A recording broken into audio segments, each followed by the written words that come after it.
कुछ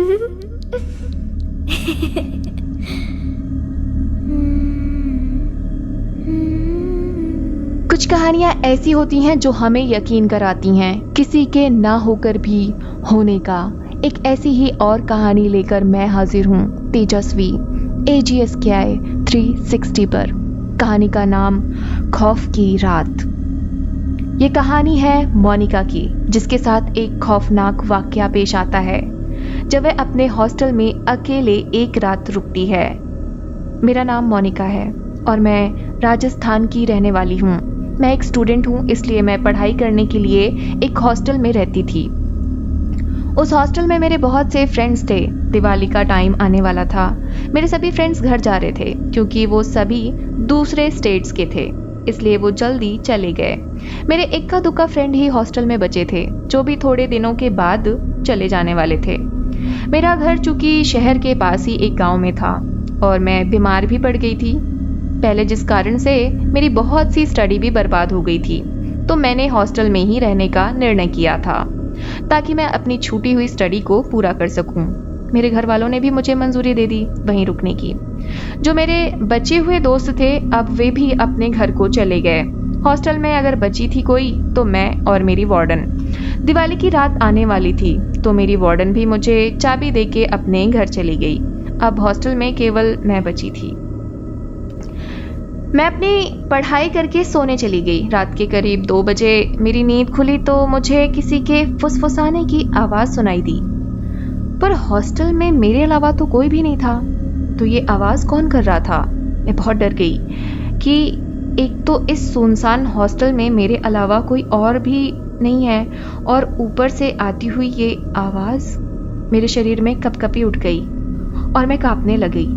उस वक्त मेरा चुप रहना ही सही था, क्योंकि बाहर कौन है ये मैं नहीं जानती थी। मैंने रजाई अपने मुंह तक ओढ़ ली और सोने की कोशिश करने लगी कि तभी मेरे दरवाजे पे हल्की सी खटखटाने की आवाज आई। डर के मारे मेरे पसीने छूट रहे थे। आवाज थोड़ी देर तक हुई और फिर चुप्पी छा गई। घोर सन्नाटा हो गया पूरे हॉस्टल में। पर उस समय मुझसे पूछो कि डर क्या होता है। रात अभी बाकी थी। मैं खुद को मन ही मन ये बोल रही थी कि और रुको, यहाँ घर चली जाती तो क्या बिगड़ जाता, पर नहीं, साहिबजादी को तो पढ़ना है और बनो आइंस्टाइन। अब भुगतो, यही सोच रही थी कि एकदम से माहौल में फिर से वही डर छा गया। मेरे कमरे के बाहर किसी के चलने की आवाजें आ रही थी। थोड़ी देर बाद आवाज बंद हो गई कि तभी दरवाजे को जोर जोर से उसने पीटा। थोड़ी देर बाद उसने मेरा नाम पुकारा, मोनिका। बस यही काफी था एक हार्ट अटैक के लिए। उसको मेरा नाम कैसे पता चला?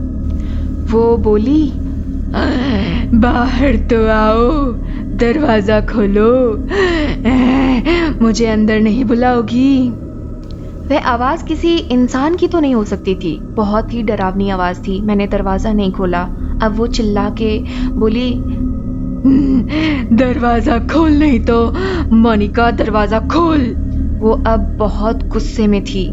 मैं मन ही मन हनुमान चालीसा पढ़ने लगी। मैं रात भर नहीं सोई। हनुमान चालीसा का पाठ करती रही। दरवाजे पर खुरचने की आवाजें आती रही। जैसे तैसे करके मैंने रात काट ली। सुबह तक मैं हनुमान चालीसा का पाठ करती रही।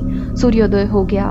मैं हिम्मत करके बाहर निकली। वहां कोई नहीं था, पर दरवाजे पर नाखूनों के निशान थे। मैं बस यही सोचती रही कि अगर मैं बाहर चली जाती तो मेरे साथ क्या होता। मैंने अपने वार्डन को फोन लगाया। कुछ समय बाद वार्डन हॉस्टल में आई। मैंने उसे चाबी दी और कहा मैं अपने घर जा रही हूँ। मैंने उसे रात का सारा किस्सा सुनाया और वो चुप थी।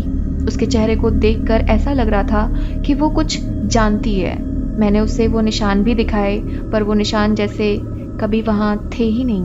मैं आज तक उस भयानक रात को नहीं भूली। मैंने उस हॉस्टल को छोड़ दिया। मैं बच पाई क्योंकि मेरे साथ वीर हनुमान जी थे। वो कौन था, कहाँ से आया, मैं नहीं जानती। अगर आपको भी जानना है तो जानने के लिए वीडियो को शेयर कीजिए, लाइक कीजिए और इसको फैलाइए दूसरों तक, और सब्सक्राइब कीजिए AGSKI 360।